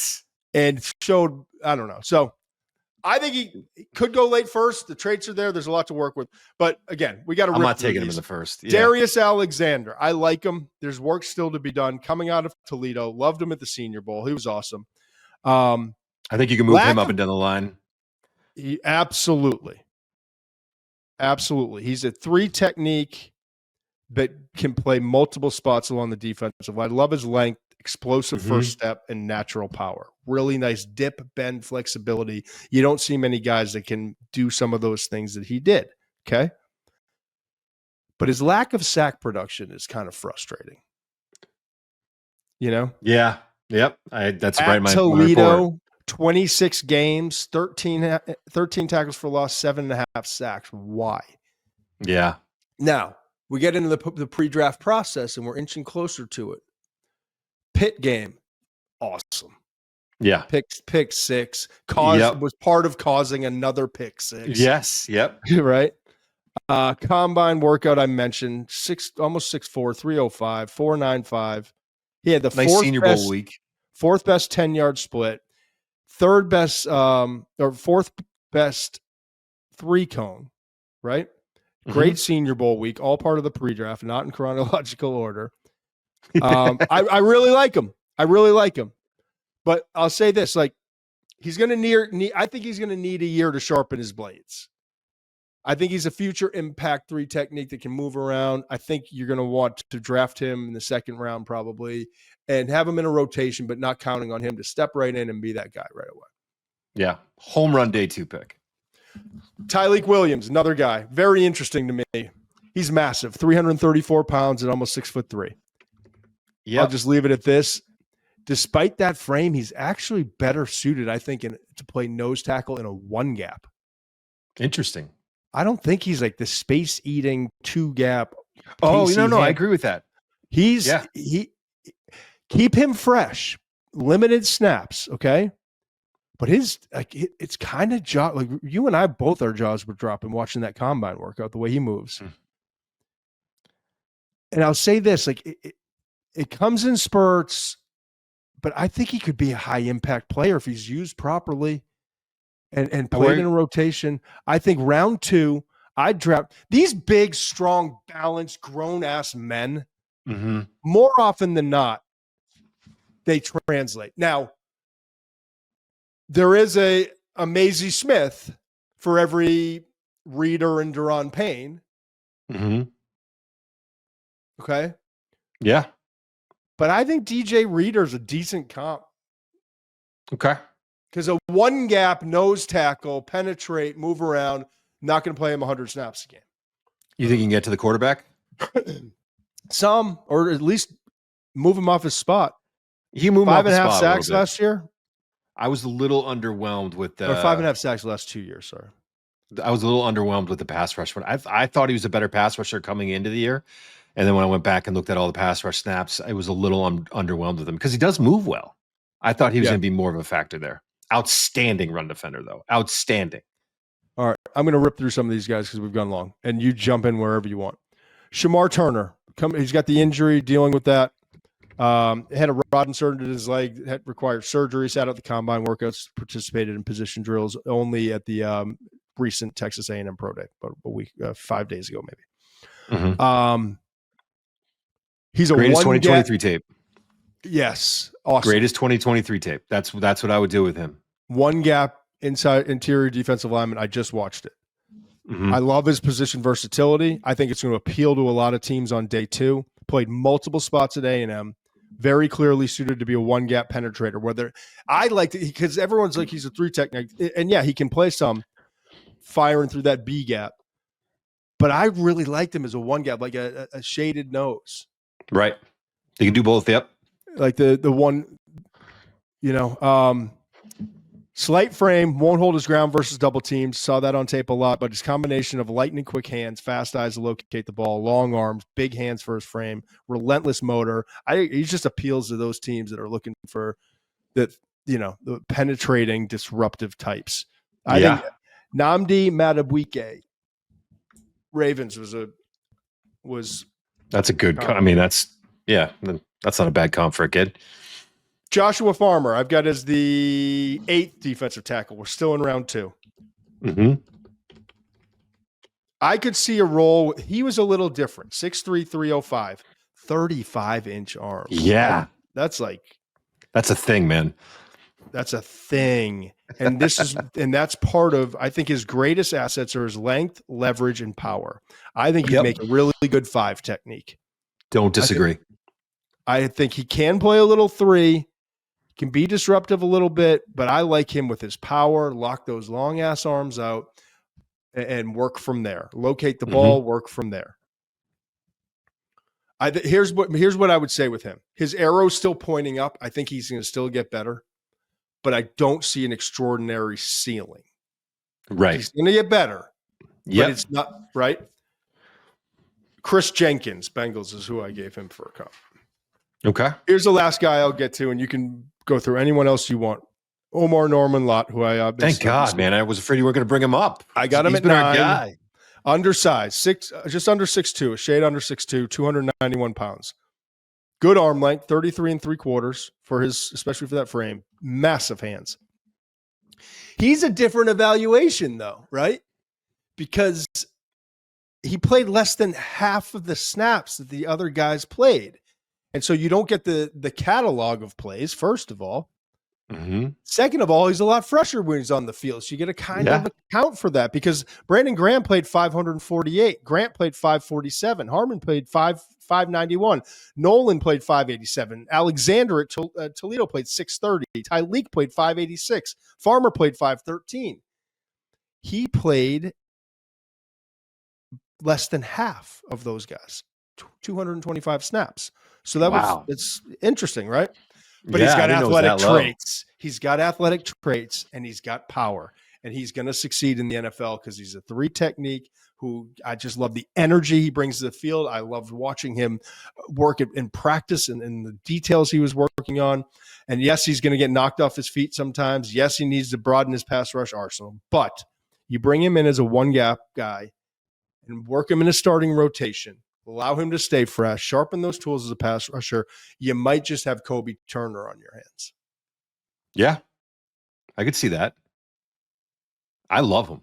I mean, you were the first one to like really kind of bring attention to him, and yeah, I'm glad you got to him. I have him as my 7th best defensive tackle. I think he's that good. Can I say someone I was? Yeah, go. You got someone else? I was gonna say someone I was underwhelmed with. Go. I'll go negative and then positive. Jordan Phillips from Maryland. Underwhelming tape, man. Underwhelming production, underwhelming tape. He was someone that I thought coming in because he's a former wrestler, he's a former bodybuilder. You see the way he's built.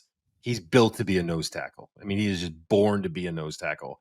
And then I just don't think he gives you much against the pass rush. I think he's got to get better at getting off blocks. I was watching the tape and I kept thinking, when is this going to start to happen? And about halfway through, you're like, yeah, I don't think it is. Very underwhelmed. I think he's going to be a mid-day 3 guy. I think he's going to drop a little bit on my board. But also, the Ole Miss disrespect, man. I know you mentioned Jared Ivey, the defensive end. My guy, defensive tackle, JJ Bakis.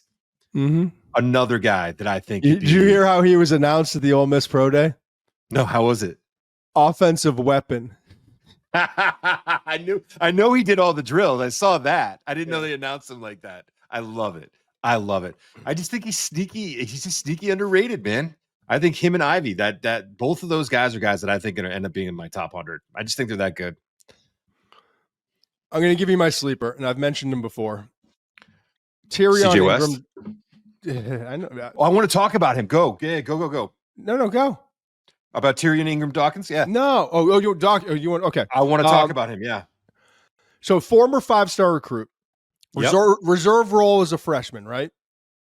And kind of understandably so when you're playing behind Jalen, Carter, Jordan Davis, and Devontae Wyatt. Okay, always keep it in mind with Georgia guys. Broke into the rotation in 2022, still playing behind Jalen Carter and also Nazir Stackhouse, who continue to be there. Poised to elevate in 2023. Preseason injury, though, sets him back. Yep. Then in 2024, he finally comes, and it's not the breakout year with the consistency, and there's a lot to develop here. But you got to dig in on this guy because he's stupid talented. I'm telling you, I watched all these other guys, 11 guys before I got to, actually like 14 guys before I got to him. I moved them up because all those guys I had ranked ahead of him. I watched them, and then I got to him, and I'm like, shit, he's different than a lot of these guys. Yes. Okay. So now I go back and I read Kirby Smart. I haven't talked to anyone there about him because we're talking about players probably 4th round. I want to read. And I was like, oh, this is actually an enlightening quote. You don't often get this, but someone asked about Ingram Dawkins coming into last year. Why hasn't it worked out? Health and beside, this is a quote, health and besides health, his work ethic. And I was like, oh God, here we go. He's always been a pretty good football player. He's a great kid. He's been in the dumps because of his foot. And so you'd see him every day and had more of a smile on his face. He's got a beautiful, great mom, and she's been great in communicating with us. He considered the portal at one time, and he talked about his frustrations with us, but it was really more about the injury than it was anything else. So that's coming into the year, and he plays better this year. I want you to understand, he's 6'4" and 3/4", 276, 33 and a half inch arms, runs a 4.86. Okay. 4.68, which was tied for second best of the interior defensive line. 1.69 10-yard split, tied for best. Best in both the vertical jump at 36-inch vertical, which is outrageous, and 10-4 broad jump. Best in both the short shuttle 4.34 and 3-cone. So now I watched the tape. His initial power and snap and his ability to toss human beings is not normal at all. He sometimes, like, it's obvious he doesn't have a clue what to do next when there's so much. But if I'm a Joe Cullen, oh my God, if I'm a D-line coach in the league and I'm like, why aren't we taking him? We're around pick 100. Why aren't we taking him? I don't know. You don't hear a lot of talk about him. And he had that combine workout, and it's still been quiet. But I would draft this guy late third, early fourth, and would be thrilled to get to work. I watched his pass rush versus his run defense. I watched his pass rush first, and then I watched all the run defense snaps. And I'm watching, I'm like, oh, he's kind of seeing some glimpses here, some interesting things. And then I threw on the run defense, and I was like, holy God. If I, as a former offensive lineman, I was like, I would want no part of this kid. No part.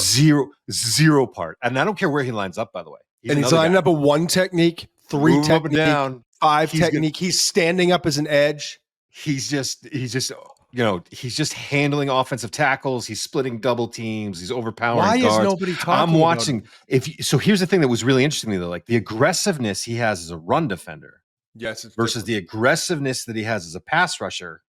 And it's not an effort thing. It's a kind of, it feels like what you're saying. I think he's lost. It feels like a confidence thing. It feels like I'm not as comfortable doing this yet. If you unlock him as a pass rusher and you get that run defender, I don't think third round is too early for him. I thought he was one of the more fascinating players I've watched because he has the crazy good talent, and the run defense I already think is outstanding. I gave him a 1 for run defense. I already think he's a 1 run defender. And then you're looking at that pass rusher, and it's probably a 3, maybe a 4 at this point. But you're looking at what is he going to be in a year or 2 or 3 years. Like, this guy has all the tools. If you can unlock him, watch out. I could just see Howie Roseman doing it again. Yep, man. Here we go again, right? Yep. Just like he did Milton Williams. Yep. But also the Georgia connection. Yep. Get this first round talent, like raw piece of clay, but first round traits, right? Not first round player, first round traits in round 3 or early round 4. I could just see him swinging at that one. That's it. So much for under brevity. 2 hours. I'm fired up. Here we are, right? We got some quarterback stuff. We got the whole defensive line. Thursday, top 150. I'm releasing it. Turned it in, but I'm going to make some changes, of course, just to needle Dan and Connor. We're pretty close. And Thursday, we're going to cover the top 150. We're going to get some of the linebackers. Only a handful of guys we got to get to there on Thursday. And then I can't wait to get to LA. I'm so glad I get to announce it today. I've got a meeting with Connor that we're already 40 minutes late for, and he's probably going to yell at me, but that's fine too. But we appreciate you watching, listening, being a part of this. Stick with us. It's only going to get better down the stretch. And Mensch, talk to you Thursday, brother. Yeah, man. See it. Must be 21 plus and present in select states. For Kansas, in affiliation with Kansas Star Casino, or 18 plus and present in DC. Gambling problem? Call 1-800-GAMBLER or visit rg-help.com. Call 1-888-789-7777 or visit ccpg.org/chat in Connecticut or visit mdgamblinghelp.org in Maryland. Hope is here. Visit gamblinghelplinema.org or call 1-800-327-5050 for 24/7 support in Massachusetts, or call 1-877-8-HOPE-NY or text HOPE-NY in New York.